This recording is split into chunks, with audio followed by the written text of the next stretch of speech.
한 주간도 주님의 은혜와 평강이 여러분의 삶 속에 흘러넘치시기를 축원합니다. 얼마 전에 우리에게 상당히 호응받던 그런 드라마가 있었는데, 시청률이 높았던 드라마가 있었는데 바로 스카이 캐슬이라고 하는 드라마입니다. 그런데 드라마 속의 이야기가 사실 실제 사건을 모티브로 한 것이라는 것에 대해서 우리나라의 아픈 현실이 그대로 반영되었다, 그렇게 볼 수 있습니다.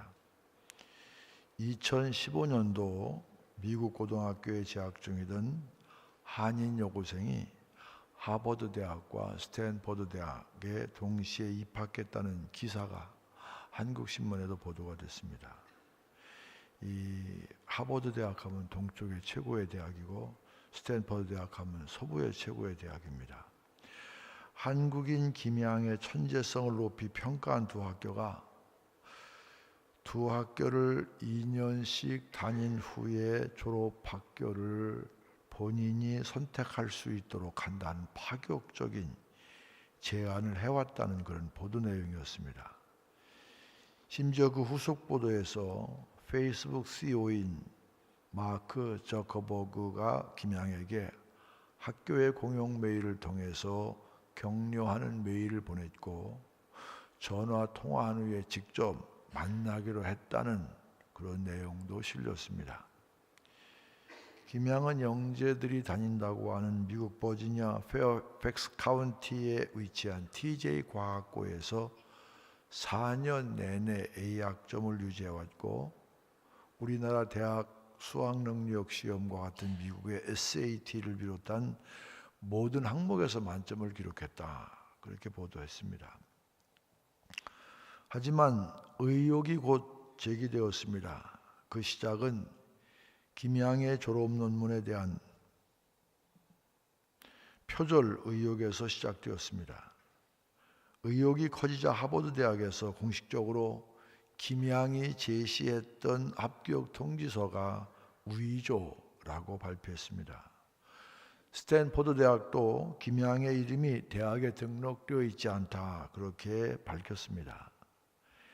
이후에 김양이 과학고에서 받았다고 했던 성적표, 그리고 과학경시대에서의 다채로운 수상 경력 모두가 위조된 것으로 드러났습니다. 결국 김양 아버지는 사실이 아닌 내용으로 큰 물의를 일으켜 진심으로 죄송하다, 그렇게 고개를 숙였습니다. 아마 김양은 있는 그대로의 자신보다 훨씬 더 그럴싸하게 포장해서 자기를 드러내고 싶었던 듯합니다. 아마 처음에는 작은 거짓말 한두 개가 통했겠죠. 그렇게 시작했겠죠. 그런데 거짓말을 해보니까 사람들이 자기를 주목하고 인정했습니다. 그러다 보니까 점점 더 큰 거짓말을 하게 되었고, 끝내는 돌이킬 수 없는 수준에 이르고 말았습니다. 남의 얘기해서 뭐합니까? 정도의 차이는 있지만 우리의 삶에도 이런 모습이 잠재해 있지 않습니까? 있는 그대로의 모습이 아니라 좀 포장해서, 요즘 물건을 사면 왜 이렇게 포장이 좋아요? 내용은 별것 아닌데 내가 뭐라고 얘기하면 그 물건 안 살까 봐 얘기는 못 하겠는데, 정말 과대 포장. 근데 물건만 과대 포장하는 거예요. 왜 물건을 과대 포장합니까? 포장이 좋아야 그 안에 내용 물건을 사거든요. 근데 이런 속성이 사람들에게 그대로 나타납니다. 우리가 있는 그대로의 모습이 아니라 거짓을 통해서 더 나은 사람인 양 포장하면서 살고 있지는 않습니까? 분명 이런 삶의 모습은 천국에 합당한 모습은 아닐 것입니다. 그렇다면 천국에 합당한 모습이란 어떤 모습일까요?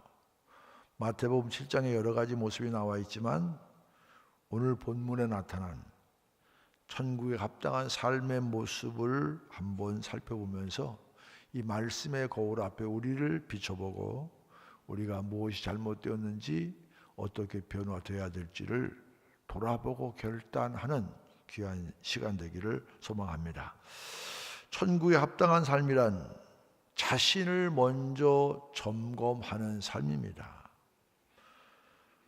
오늘 본문 7장 3절 말씀입니다. 어찌하여 형제의 눈 속에 있는 티는 보고 내 눈 속에 있는 들보는 깨닫지 못하느냐.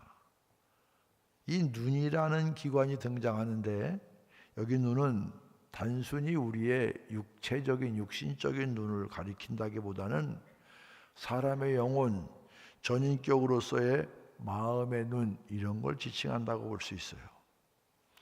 티라는 것이 나오죠. 헬라어로 카르포스는 먼지를 뜻하는 단어가 아니라 지푸라기, 가시 이런 뜻입니다. 따라서 형제의 눈 속에 있는 티, 이건 무슨 의미냐면 삶 속에서 흔히 저질러지는 분명한 의도를 가지지 않은 심각하지 않은 사소한 잘못 이런 것을 지칭한다고 볼 수 있습니다. 그런데 예수님께서는 우리가 형제의 사소하고 쉽게 넘어갈 수 있는 잘못에 대해서는 분명히 꼬집고 넘어가면서 자신의 눈 속에 있는 들보는 깨닫지 못한다 그렇게 말씀하십니다. 들보 뭔지 아시죠? 대들보. 그러니까 결정적인 허물, 결정적인 실수. 남의 자그마한 것은 보면서 자기에게 있는 결정적인 결함, 실수, 허물, 잘못 이런 것은 깨닫지 못한다 그런 얘기입니다. 왜 들보가 나옵니까? 상대의 눈 속에 있는 티와 대조적으로 사용한, 강조한 그런 단어입니다. 자신의 눈 속에는 안 보일래야 안 보일 수 없는 들보가 들어가 있는데도 우리는 그 들보가 없는 것처럼 아무 문제가 아닌 것처럼 생각하면서 상대방의 눈 속에 있는 티는 기가 막히게 찾아내서 무섭게 비난하고 비판한다는 것입니다. 내로남불이라는 말이 있죠. 사자성어는 아닙니다. 내가 하면 로맨스, 남이 하면 불륜, 이 준말이 바로 내로남불입니다. 이런 얘기 소개해드립니다. 나와 남, 이 가운데 여러분들이 몇 가지나 해당되는지 모르겠어요. 내가 침묵하면 생각이 깊은 것이고 남이 침묵하면 아무 생각이 없는 것이다. 내가 늦으면 피치 못할 사정이 있는 것이고 남이 늦으면 정신 자세가 덜 되었기 때문이다. 내가 화를 내면 소신이 뚜렷한 것이고 남이 화를 내면 인간됨의 그릇이 모자란 것이다. 내가 통화 중이면 업무상 긴급한 것이고 남이 통화 중이면 사설이 많은 것이다. 내가 바쁘면 남은 잠깐 기다려야 하고 남은 바빠도 나를 즉시 만나야 한다. 내가 아프면 일로 인한 피로 때문이니까 쉬어야 하고 남이 아프면 기본 체력이 의심스러운 것이다. 내가 약속을 어기면 어찌하다 보니 사람이 그럴 수도 있는 것이고 남이 약속을 어기면 기본이 안 된 것이다. 아무렇지도 않으십니까? 우린 너무나 자기중심적으로 살아갈 때가 많습니다. 남이 하는 실수와 잘못에 대해서는 자기 합리화하기, 내가 하는 실수와 잘못에 대해서는 내 자신을 합리화하기에 급급하지만 다른 이들에게 대해서는 칼 같은 엄격한 잣대를 들이대는 것입니다. 하지만 예수님께서는 이런 삶의 태도가 천국에 합당한 모습이 아니라 그렇게 말씀하십니다. 자신의 눈 속에는 엄청난 들보가 들어있는데 그것은 보지 못하고 왜 남의 눈 속에 있는 작은 가시를 찾아내서 그렇게 힐난하느냐고 묻습니다. 우리는 오히려 자신에게는 엄격하고 남에게는 너그러운 삶의 모습을 보일 수 있어야 합니다. 5절에서 예수님이 이렇게 말씀하십니다. 애식하는 자여 먼저 내 눈 속에서 들보를 빼어라. 그 후에야 밝히 보고 형제의 눈 속에서 티를 빼리라. 이게 바른 순서입니다. 남을 비난하고 싶으십니까? 그러면 먼저 자신을 돌아보십시오. 더 엄격하게는 아니라 하더라도 남을 비난하려는 그 잣대 그대로 먼저 자신을 돌아보십시오. 그래서 나에게는 어떤 허물과 약점이 있는지 점검한 후에 문제가 없으면 그 후에 남을 비판하십시오. 세상 사는 사람들 다 여기에 해당돼요. 우리 성도들도 마찬가지 아닙니까? 교회에 오면 천사 같은데 나가면 세상 사람보다 더 얕습니다. 더 이기적이고. 아니 우리 교인들이 그렇다는 게 아니고 다른 교인들이 그렇다는 얘기예요. 교회 와서 보면 천사 같아. 말하는 거 보면 천사야 천사. 그런데 사는 것도 안 그래.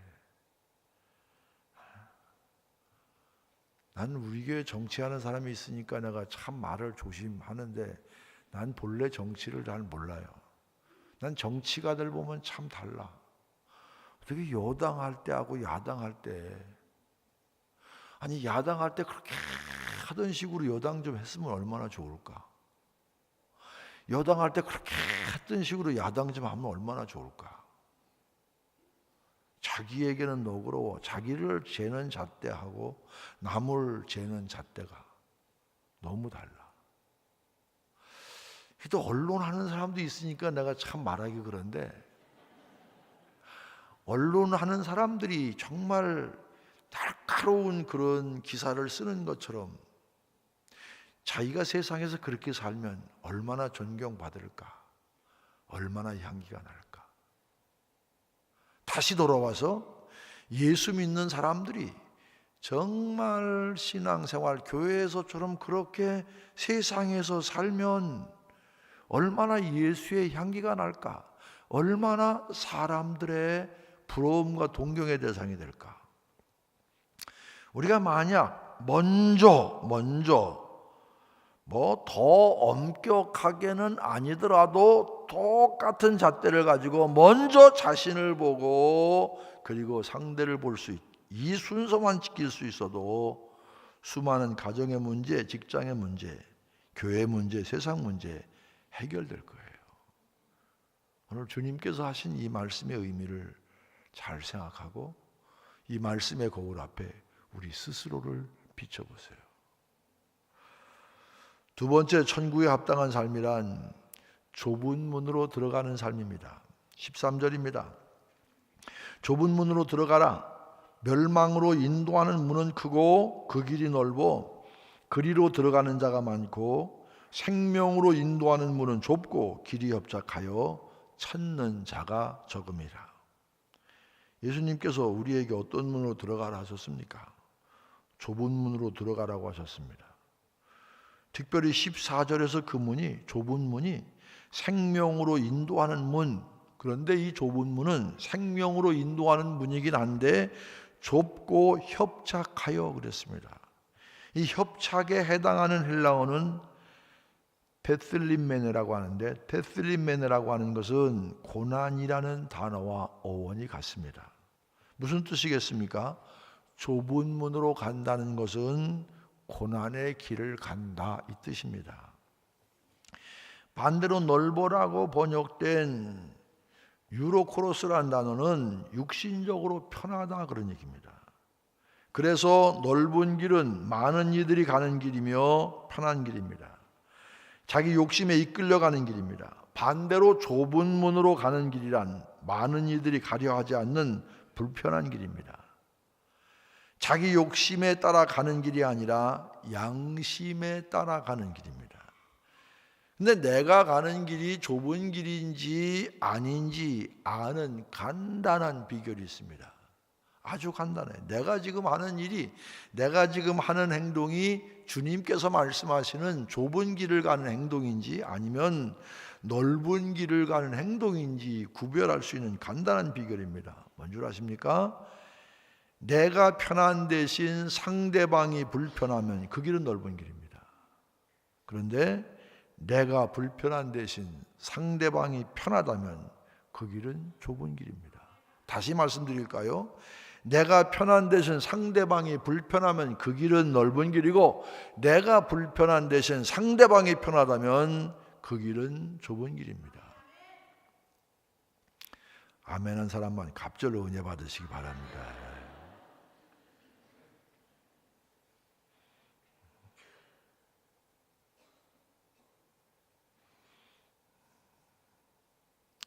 수없이 설교해도 별로 변화가 없는 걸 보고 참 마음이 안타까울 때가 있어요.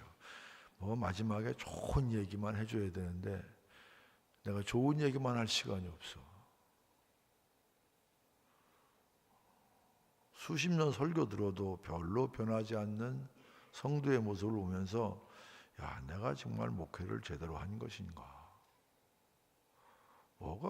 내가 목회하는 교회 성도들이 세상 사람과 뭐가 다른가? 과연 다른가? 여름이면 교회 주차장에 가끔 재미난 모습 보게 됩니다.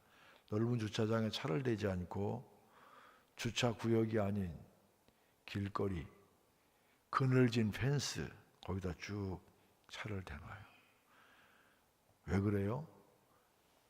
햇볕에 너무 차가 쉽게 뜨거워지니까 그게 싫어서 나무 그늘 아래 대는 겁니다.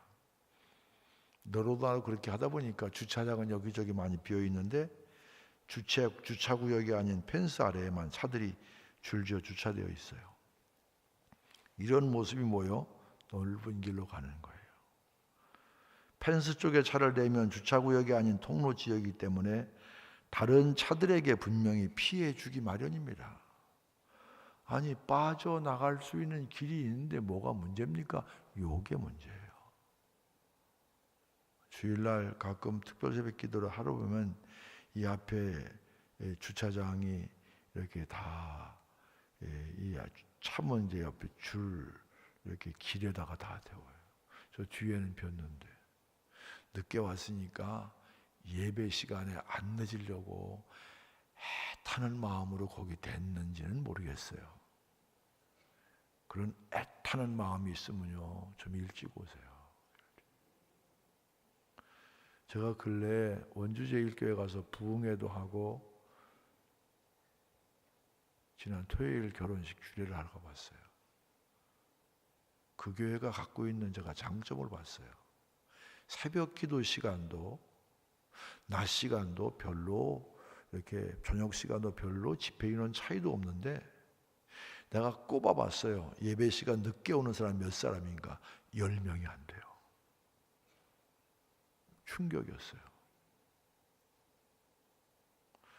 나는 30년 동안 예배 시간 늦지 말라고 그렇게 설교했는데도 안 되는데 뭔가 여긴 예배 시간 늦는 사람이 10명이 안 돼. 그걸 보면서 이게 뭔가, 신앙생활 한다는 게 뭔가, 구원 받는다는 게 뭔가, 은혜 받는다는 게 뭔가, 남이 불편해도 나 하나 편하면 된다. 이게 과연 우리가 추구하는 신앙의 자세인가?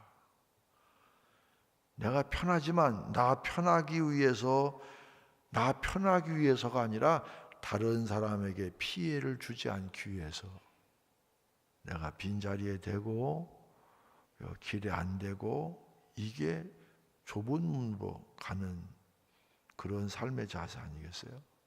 여러분, 이게 어렵고 쉽고의 문제입니까? 이게 어렵고 쉽고의 문제냐고요? 몰라서 못하는 것이냐고요? 알지만 조금이라도 편하고 싶은 나의 욕구를 참을 수 있느냐 없느냐, 요거 문제 아니겠습니까? 나는 우리의 성도들이 불편하더라도 좁은 문으로 갈 수 있기를 소망합니다. 천국의 삶은 나의 불편을 감수하고서라도 다른 사람의 편의를 위해 좁은 문으로 가는 삶입니다. 여러분, 천국과 지옥의 차이가 뭔 줄 아십니까? 예화니까 실화는 아니겠죠. 어떤 사람이 천국과 지옥에서 식사하는 풍경을 봤어요. 천국과 지옥이 굉장한 차이가 날 줄 알았어요. 천국은 식당도 으리으리하고 식사 메뉴도 근사하고 그럴 줄 알았어요. 그리고 지옥은 뭐 그냥 지저분하고 먹는 것도 없고 뭐 이런 건 줄 알았는데 가보니까 천국이나 지옥이나 식당도 똑같고 그리고 음식도 똑같아. 그리고 놓여 있는 거 똑같아. 세상과 다른 게 있다면 뭐냐면 천국의 식탁이나 지옥의 식탁이나 모두 테이블 폭만큼이나 큰 길다란 그런 젓가락에 놓여 있어요. 끝에를 잡고 밥을 먹게 그렇게 되어 있어요. 밥 먹는 시간이 되니까 천국과 지옥의 차이가 납니다. 지옥에 있는 사람들은 그거 퍼갖고 먹으려고 그러는데 길어갖고 자기 입에 들어갑니까?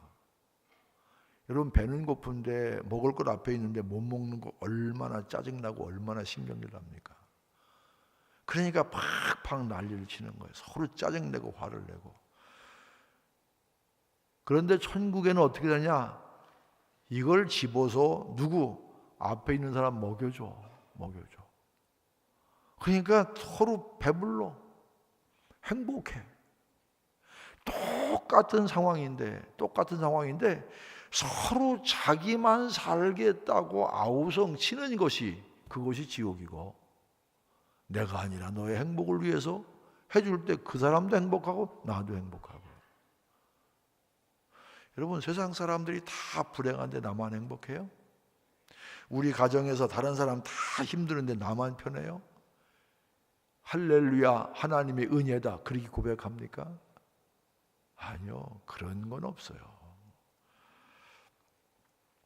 천국과 지옥의 결정적인 차이가 뭔 줄 아십니까? 내 욕망만 추구하는 것, 수단과 방법을 가리지 않고 내 배만 불리는 것, 내 욕구만 충족시키는 것, 그거 안 달라는 곳이 지옥이에요. 우리가 아직 완전한 천국에 이른 것은 아니지만 우리가 이 땅을 살아갈 때 스스로 좁은 문으로 들어가려고 한다면 이미 천국에 합당한 삶을 사는 사람이 될 줄로 믿습니다. 그런 사람이 가면, 그런 사람이 있는 곳이면 여러분 우리의 일터, 우리의 가정, 우리 세상을 일부러 지옥으로 만들 필요는 없지 않습니까? 우리가 자원해서 내가 손해보는 길, 내가 좀 불편한 길을 택할 때, 그럴 때 나를 통해서 내 주변은 작은 천국이 된다면, 내가 오랫동안 예수 믿고 뭔가 손해보는 것 같지만 남에게 뭔가 베푸는 그런 삶을 살게 될 때, 아, 저 사람이 예수 믿고 뭔가 달라, 뭔가 거룩한 주님의 향기가 날 때, 제가 제일 황당하고 답답할 때가 언제인 줄 아십니까? 내가 볼 때는 자기는 그렇게 못 살면서 남에 대해서 와서 막 힘든 얘기해. 내가 힘든 얘기 안 들을 때가 온다고 생각하니까 얼마나 내가 마음이 편한지 몰라. 내 앞에 와서 남 욕하는 것까지 듣기 힘든 게 없는 거예요. 근데 그 사람이 괜찮은 사람이면 괜찮아. 내가 볼 땐 자기는 더해. 오죽했으면 뭐 묻은 개가 뭐 묻은 개라고 그러면 안 되지. 그런 속담이 생겼을까? 오늘의 키포인트는 뭐예요? 먼저 자신을 돌아보는 거예요. 먼저. 나의 유익, 나의 편리함만을 위해 사는 게 아니에요. 여러분, 그렇다면 교회가, 신앙의 백성들이 세상과 뭐가 달라요? 보니까 좀 지조가 있고, 나는 자기 이해관계 때문에 왔다 갔다 하는 거 난 싫어합니다. 뭔가 신의가 있어야지. 한 번 옳다고 생각하면 끝까지 가야지. 상황 따라. 아니에요. 그건 아니에요. 마지막으로 천국에 합당한 삶은 말씀을 실천하는 삶입니다. 오늘 본문 15절입니다. 거짓 선지자들을 삼가라. 양의 옷을 입고 너희에게 나오나 속에는 노략질하는 일이라. 그들의 열매로 그들을 알지니 가시나무에서 포도를 또는 엉겅퀴에서 무화과를 따겠느냐? 이와 같이 좋은 나무마다 아름다운 열매를 맺고 못된 나무가 나쁜 열매를 맺나니 좋은 나무가 나쁜 열매를 맺을 수 없고 못된 나무가 아름다운 열매를 맺을 수 없느니라. 아름다운 열매를 맺지 아니하는 나무마다 찍혀 불에 던져지느니라. 이러므로 그들의 열매로 그들을 알리라. 예수님께서는 15절에서 거짓 선지자들을 삼가라 그랬습니다.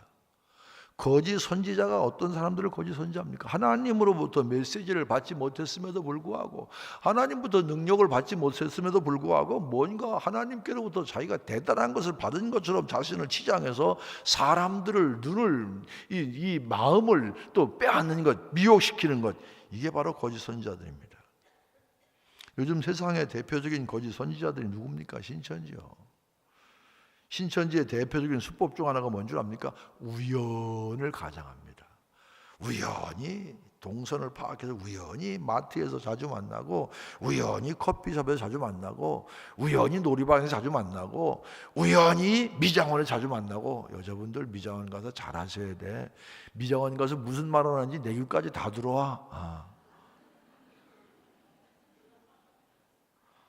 이게 자주 우연을 가장해 자주 마주칩니다.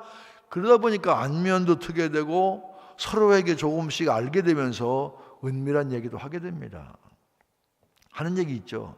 내가 잘 아는 목사님이 계신데, 내가 잘 아는 선교사님이 계신데 너무너무 훌륭하신 분이야. 함께 만나서 성경 공부해보지 않겠느냐고. 그러니까 또 순진한 교인들은 아니 목사님 만나서 성경 공부하자니까, 선교사님 만나서 성경 공부하자니까, 우리 교회 목사님은 내가 다 들었으니까 이제 좀 새로운 걸 배워볼까? 그리고 만난다고 그래. 그 만난다고 그러면 그때 꼭 하는 소리. 절대. 이거 더 세게 해야 돼. 절대로 교회 목사님한테 얘기하지 마. 교회 교인들한테 얘기하지 마. 괜히 얘기했다가 의심사. 그게 만납니다. 선교사 만나고 목사 만나요. 신천지에 속한 사람들이죠. 그렇게 그들과 접촉하다 보면 자신도 모르게 신천지 쪽에 물들게 되죠. 제가요 분명하게 여러분에게 말려드리는데, 정상적인 목회자, 정상적인 선교사라면 남의 교인들 몰래 데려다가 몰래 성경 공부 안 해요. 그거 하셔야 돼. 정상적인 목사, 정상적인 선교사라면 남의 교인들 몰래 들여다가 무슨 은밀하게 그런 거 안 해요. 다른 교회 성도들 함부로 안 만나요. 예를 들어 다른 교회 성도들이 무슨 어려움이 있다고 저 만나자고 그러면 제가 쉽게 만나는 줄 아세요? 너희 목사님 만나. 왜 나를 만나? 왜? 내게 맡겨준 건 우리 춘천중앙교회 교인들이지 다른 교회 교인들 아니야. 뺏어올 일도 없고 뺏겨도 안 되지만 그거 욕심낼 거 없어. 정상적이라면 절대 떳떳하다면 왜 숨겨요? 떳떳한데 왜 숨깁니까? 자신들도 뭔가 문제가 있다는 것 아니까 그렇게 음지에서 아무도 모르게 만나려고 하는 것 아닙니까? 그렇다면 어떻게 저들을 분별할 수 있습니까? 예수님은 간단한 기준을 얘기합니다. 20절입니다. 이러므로 그들의 열매로 그들을 알리라. 열매를 보면 거짓 선지자인지 바른 목자인지 알 수 있다는 것입니다. 이것이 왜 중요하겠습니까? 단순히 그들이 하는 말로 쉽게 판단해서는 안 된다는 얘기입니다. 말로 무엇을 못합니까? 가문이설입니다. 남의 비유에 맞게 꾸민 달콤한 말, 남의 입맛에 맞는 달콤한 것, 요거 넘어가지 마십시오.